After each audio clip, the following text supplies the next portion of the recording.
नमस्कार साथियों, ज्ञानस्थली गुरुकुल में आपका स्वागत है।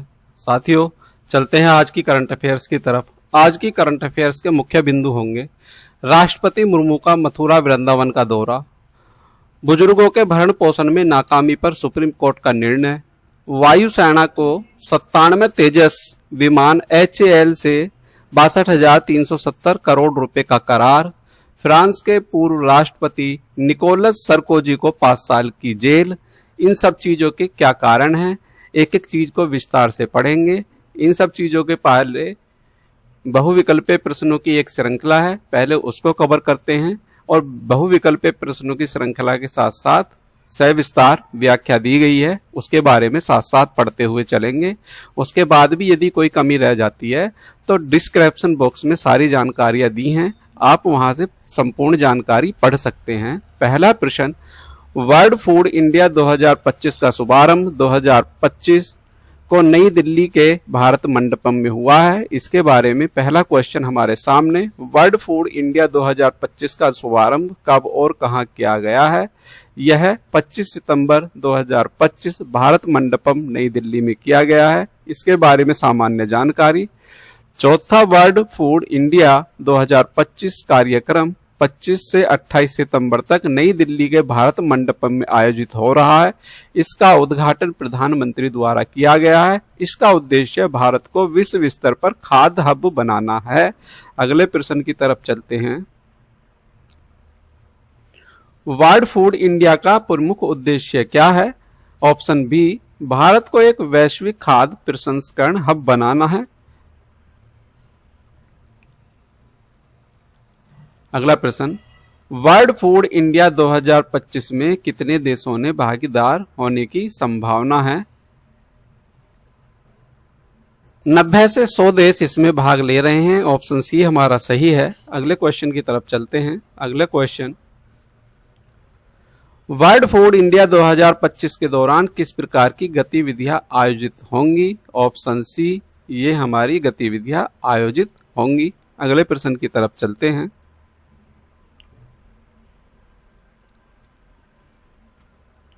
वर्ल्ड फूड इंडिया 2025 से लगभग कितने निवेश की उम्मीद की जा रही है? ऑप्शन सी हमारा सही है। 1 लाख करोड़ रुपए के निवेश की उम्मीद की जा रही है। इसके बारे में सामान्य जानकारी। खाद्य प्रसंस्करण मंत्रालय और मीडिया रिपोर्ट्स के अनुसार इस आयोजन से लगभग 1 लाख करोड़ निवेश आकर्षित होने की संभावना है। यह निवेश किसानों, स्टार्टअप, खाद्य उद्योग और निर्यात क्षेत्र के लिए बहुत लाभकारी हो सकता है। अगला प्रश्न,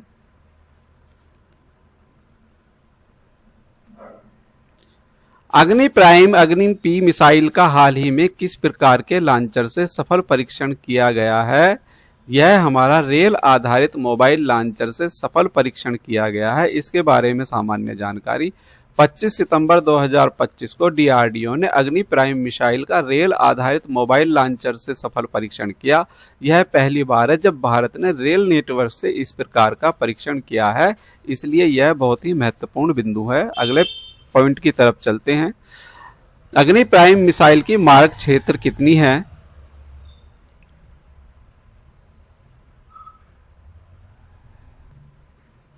ऑप्शन सी हमारा सही है। 1000 से 2000 किलोमीटर के बीच इसकी मारक क्षमता है। हर एक प्रश्न की यदि आपको सामान्य व्याख्या पढ़नी है तो वीडियो को रोक के आप पढ़ सकते हैं। ज्यादा अगर मैं प्रत्येक व्याख्या को पढ़ूंगा तो वीडियो बहुत ज्यादा लंबी हो जाएगी। अग्नि प्राइम मिसाइल किस प्रकार का ईंधन फ्यूल उपयोग करती है? यह ठोस ईंधन उपयोग करती है।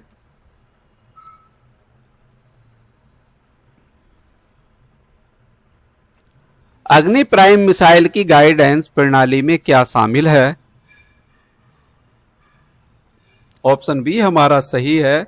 RLG, INS और मल्टी GNS सिस्टम इसमें शामिल है। अगले प्रश्न की तरफ चलते हैं।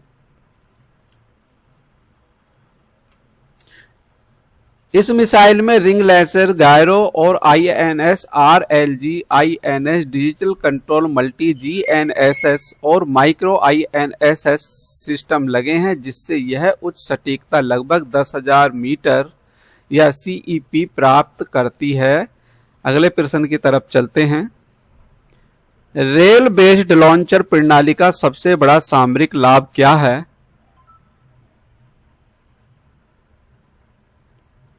ऑप्शन बी हमारा सही है, छुपाव और गतिशीलता है सबसे बड़ा लाभ इसका। अगला प्रश्न नंबर 6, भारत के संदर्भ में रेल आधारित अग्नि प्राइम परीक्षण का रणनीतिक महत्व क्या है? दूसरी हमला क्षमता को मजबूत करना है इसका रणनीतिक महत्व। अगले प्रश्न की तरफ चलते हैं। अग्नि प्राइम मिसाइल किस श्रेणी से आती है? Option B intermediate range ballistic missile IRBM से यह आती है। बाकी जितनी भी शॉर्ट फॉर्म है ऑप्शन ए और ऑप्शन सी की, इनको भी आप नोट कर सकते हैं। एग्जाम्स में शॉर्ट फॉर्म बहुत ज्यादा पूछी जाती हैं। अग्नि प्राइम मिसाइल के सफल रेल आधारित परीक्षण से भारत किन देशों की श्रेणी में शामिल हो गया है?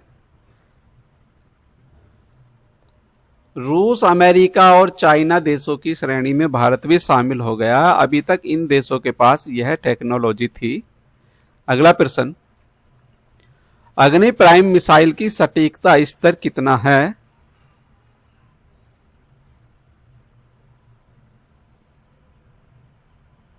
ऑप्शन सी हमारा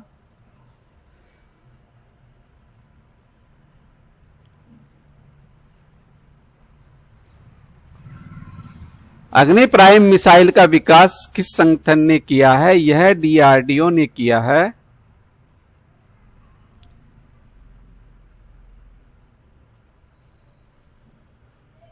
इसके साथ वायुसेना ने हाल ही में कितने तेजस MK-1A विमानों की खरीद हेतु HAL से 62,300 करोड़ रुपए का करार किया है?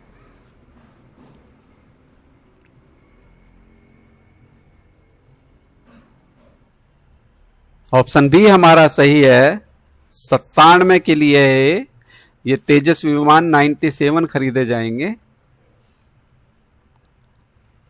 अगला प्रश्न, 97 तेजस विमानों में से कितने एकल सीट सिंगल सीटर और कितने जुड़वा सीट ट्विन सीटर होंगे? ऑप्शन बी हमारा सही है, 68 एकल सीट और 29 जुड़वा सीट होंगे इसमें। यह करार किस श्रेणी कैटेगरी के तहत किया गया है? ऑप्शन डी हमारा सही है, इंडिया IDDM BUY के तहत किया गया है। अगला प्रश्न, नए करार के विमानों की आपूर्ति भारतीय वायुसेना को कब से शुरू होने की संभावना है? ऑप्शन सी 2027-28 से है ये। अगले प्रश्न की तरफ चलते हैं। तेजस MK-1A विमान का निर्माण किस संगठन द्वारा किया जा रहा है? यह HAL हिंदुस्तान एयरोनॉटिक्स लिमिटेड द्वारा किया जा रहा है।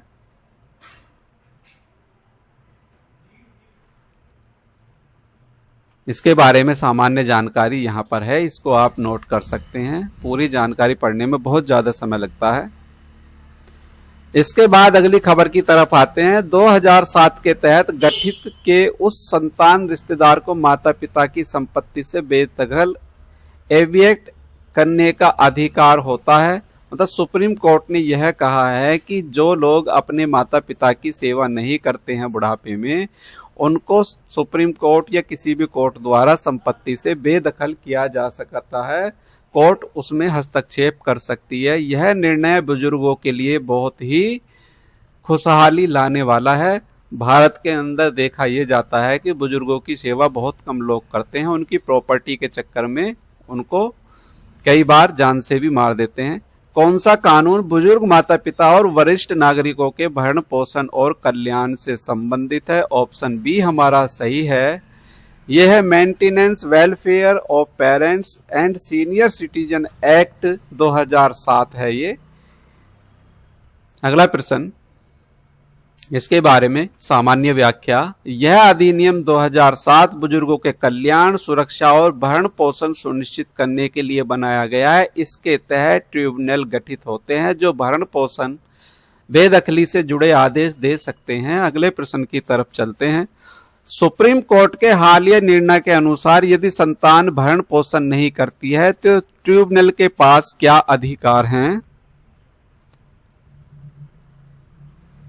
ऑप्शन सी, संपत्ति से बेदखली के आदेश देने के अधिकार हैं इस समय कोर्ट के पास। अगले प्रश्न की तरफ चलते हैं। सुप्रीम कोर्ट ने किस हाई कोर्ट के आदेश को पलटकर ट्रिब्यूनल की शक्ति बहाल की है? यह बंबई हाई कोर्ट का निर्णय था जिसको बदल दिया गया है। बंबई हाई कोर्ट ने इस निर्णय पर रोक लगाई हुई थी, अब सुप्रीम कोर्ट ने उस पर रोक लगा के इस निर्णय को बहाल रखा है। जो 2007 का एक्ट है उसे प्रभावी बना दिया है। अगले प्रश्न की तरफ चलते हैं। 2007 का अधिनियम किस मूल उद्देश्य से बनाया गया था? बुजुर्गों की गरिमा और भरण पोषण सुनिश्चित करने हेतु यह बनाया गया था। अगला प्रश्न, सुप्रीम कोर्ट ने अपने आदेश में क्या प्रमुख निर्देश दिया है? ऑप्शन बी, संपत्ति से बेदखली का आदेश भी ट्रिब्यूनल दे सकती है। यह महत्वपूर्ण निर्णय सुप्रीम कोर्ट ने अपने आदेश में दिया है। राष्ट्रपति से संबंधित अगली खबर है। राष्ट्रपति जी ने मथुरा और वृंदावन का दौरा किया है। इससे संबंधित बहुविकल्पीय प्रश्नों की श्रृंखला हमारे सामने। राष्ट्रपति द्रौपदी मुर्मू ने मथुरा और वृंदावन का दौरा किस वर्ष किया है? यह 2025 में ही किया है। कल 25 सितंबर को उन्होंने दौरा किया था। अगले प्रश्न की तरफ चलते हैं। अगला प्रश्न, राष्ट्रपति मुर्मू ने वृंदावन में निम्न में से किस स्थल पर पूजा अर्चना की है? अगला प्रश्न हमारा ऑप्शन बी, बांके बिहारी मंदिर में इन्होंने पूजा अर्चना की है। अगले प्रश्न की तरफ चलते हैं। राष्ट्रपति ने इस यात्रा के दौरान क्या सामाजिक धार्मिक स्थल की पहल की है?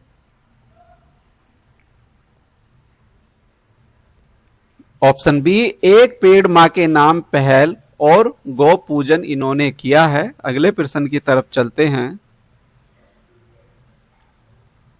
फ्रांस के पूर्व राष्ट्रपति निकोलस सरकोजी को 5 साल की जेल हुई है। यह विश्व स्तर पर बहुत बड़ी घटना है। यहां से भी हमारे प्रश्न बनते हैं। पहला प्रश्न, फ्रांस के पूर्व राष्ट्रपति निकोलस सरकोजी को किस कारण 5 साल की जेल सुनाई गई है? तो ऑप्शन इसमें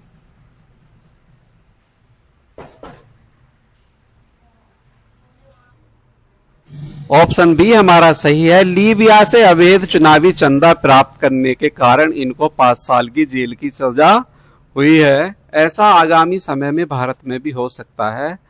वर्तमान सरकारों में होना संभव नहीं होता है। व्याख्या, सरकोजी का आरोप था कि उन्होंने 2007 के चुनाव अभियान के लिए लीबिया के तानाशाह मुअम्मर गद्दाफी से करोड़ों यूरो की गुप्त राशि ली थी। अगला प्रश्न, निकोलस सरकोजी को अदालत ने किस अन्य आरोप से बरी किया है? ऑप्शन बी हमारा सही है। निष्क्रिय भ्रष्टाचार और अवैध चुनाव फंडिंग के लिए किया है। सरकोजी के साथ किसे भी दोषी ठहराया गया और कितनी सजा हुई है? ऑप्शन ए, क्लाड गुएट 6 साल, ब्राइट हार्क्यूक्स 2 साल घर में नजरबंदी की सजा हुई है। अगला प्रश्न, यह घटना फ्रांस के राजनीतिक इतिहास को क्यों महत्वपूर्ण है?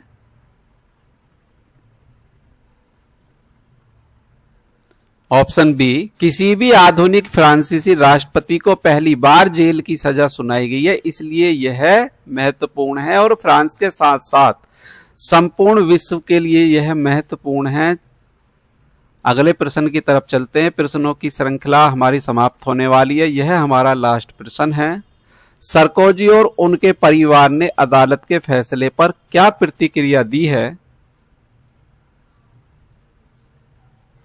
ऑप्शन बी, इसे राष्ट्रीय अपना अपमान और व्यक्तिगत अन्याय कहा है इन्होंने।